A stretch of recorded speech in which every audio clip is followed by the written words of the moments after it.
بسم اللہ الرحمن الرحیم۔ السلام علیکم۔ ایک شخص بہت غریب تھا۔ اس نے اپنی بیوی سے مشورہ کیا کہ رئیس آدمی کے ہاں غلامی کی جائے۔ اس کی بیوی نے اجازت دے دی۔ اس کی بیوی نے بھی پہلا بیٹا ہی نہیں پیدا کیا تھا کہ اپنی بیوی کو بڑی جوانی میں چھوڑ کر غلامی میں چلا گیا تاکہ آنے والے بچے کا مستقبل بہتر بنا سکے۔ وہ دور دراز ایک شہر میں چلا گیا اور 20 سال اس رئیس آدمی کی خدمت کی۔ 20 سال بعد رئیس آدمی سے اجازت لی کہ وہ اب گھر جانا چاہتا ہے۔ رئیس آدمی صحیح بھی تھا۔ اس نے بہت ساری بکریاں، گائیں، بھینس اور اونٹ دیے اور امیر اور مالدار بنا کر واپس بھیجا۔ وہ واپس آ رہا تھا کہ صحرا سے گزر ہوا اور راستے میں اسے ایک جھونپڑی ملی۔ اس میں ایک درویش آدمی تھا۔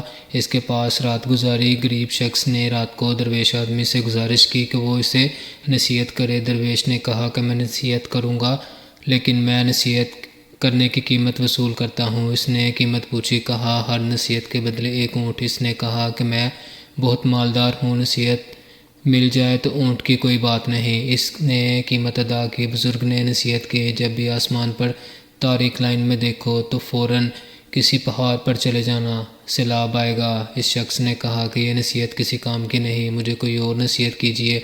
درویش نے کہا کہ نئی قیمت ادا کرو۔ اس شخص نے ایک اور اونٹ دیا۔ بزرگ نے کہا کہ جب بھی کسی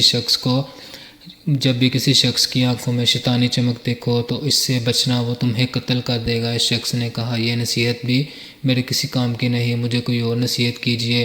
درویش نے کہا کہ نئی قیمت ادا کرو۔ اس شخص نے ایک اور اونٹ دیا۔ بزرگ نے پھر نصیحت کی کہ رات کو پچھتا کر سو جانا، لیکن کبھی بھی کسی انسان کو قتل نہ کرنا۔ اس شخص نے سوچا کہ 3 اونٹ ضائع ہو گئے اور چپ کر کے سو گیا۔ صبح وہ چل دیا۔ سفر لمبا ہونے اور کئی دن کا سفر ہونے کی وجہ سے وہ تینوں نصیحتیں بھول گیا۔ وہ ایک رات ایک گاؤں میں پہنچتا ہے۔ رات کو جب وہ سونے لگتا ہے تو آسمان پر دیکھتا ہے کہ تمام ستارے ایک لائن میں آ گئے ہیں۔ اس کو درویش کی نصیحت یاد آ جاتی ہے۔ وہ شور مچاتا ہے، گاؤں والوں پہاڑ پر چلو، سیلاب آنے والا ہے۔ لوگ اس کا مذاق اڑاتے ہیں۔ وہ اپنا مال کھول کر پہاڑ پر لے جاتا ہے اور سو جاتا ہے۔ صبح اٹھتا ہے تو دیکھتا ہے کہ نیچے سیلاب آ گیا ہے اور سارے گاؤں والے گھر کھو جاتے ہیں۔ پھر وہ کچھ دن پہاڑ پر رہتا ہے۔ سیلاب کا پانی اترتا ہے تو وہ اگلی منزل پر چل پڑتا ہے۔ ایک اور گاؤں میں پڑاؤ ڈالتا ہے۔ ایک شخص کے گھر قیام کرتا ہے جو کہ باتیں کرنے کا تو بہت ہی اچھا معلوم ہوتا ہے، لیکن اس کی آنکھوں میں وہی شیطانی چمک دیکھ کر چونک جاتا ہے۔ بزرگ کی نصیحت اسے یاد آ جاتی ہے۔ رات کو وہ اس کشمکش میں اسے نیند نہیں آتی۔ وہ اٹھا اور بستر کو اس انداز سے پھیلا دیا کہ معلوم ہوتا کہ کوئی سویا ہو۔ وہ آدمی آیا۔ اس کے ہاتھ میں خنجر دیکھ کر وہ پریشان ہوا۔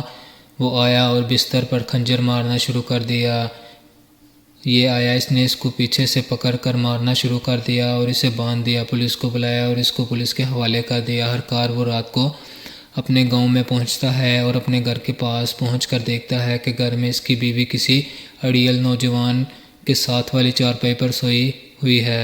اس شخص کو بہت غصہ آیا اور دل میں خیال آیا کہ میں اس نوجوان کو قتل کر دوں۔ جیسے ہی وہ ارادہ کرتا ہے، اسے اس درویش کی بات یاد آ جاتی ہے کہ کبھی بھی قتل کر کے نہ سونا، پچھتا کر سو جانا۔ وہ سوچتا ہے کہ پہلی بات بھی صحیح نکلی تھی اور دوسری نصیحت بھی کام آ گئی تھی، لہٰذا وہ گاؤں سے باہر آ جاتا ہے۔ صبح ہوئی۔ اس کے دل میں خیال آیا کہ گاؤں والوں سے اپنا حال دریافت کرے۔ جیسے ہی گاؤں میں جاتا ہے، اپنے بارے میں دریافت کرتا ہے۔ گاؤں والے بتاتے ہیں کہ وہ شخص بہت ہی غریب تھا اور برسوں پہلے روزی روٹی کے لیے چلا گیا تھا۔ اس نے مزید دریافت کیا کہ جب وہ جانے لگا تو بچہ ہونے والا تھا۔ گاؤں والوں نے بتایا کہ ہاں، اللہ نے اسے ایک بیٹا دیا ہے جو کہ اب اڑیل جوان ہو گیا ہے۔ اس کے ذہن میں آیا جو رات کو نوجوان تھا وہ میرا ہی بیٹا ہے جسے قتل کرنے کا خیال اس کے دل میں آیا تھا۔ وہ گھر گیا اور بیوی اور بیٹے سے ملا تو دوستو، سچ ہی کہتے ہیں، اگر کوئی بھی بڑا آپ کو نصیحت کرے تو اس کو پلے ہی باندھ لینا چاہیے۔ آج کل بزرگ نصیحت کریں تو اولاد آگے سے ڈانٹ دیتی ہے۔ ہر نصیحت پر غور کرنا چاہیے۔ جو غور نہیں کرتے وہ پھر بعد میں پچھتاتے ہیں۔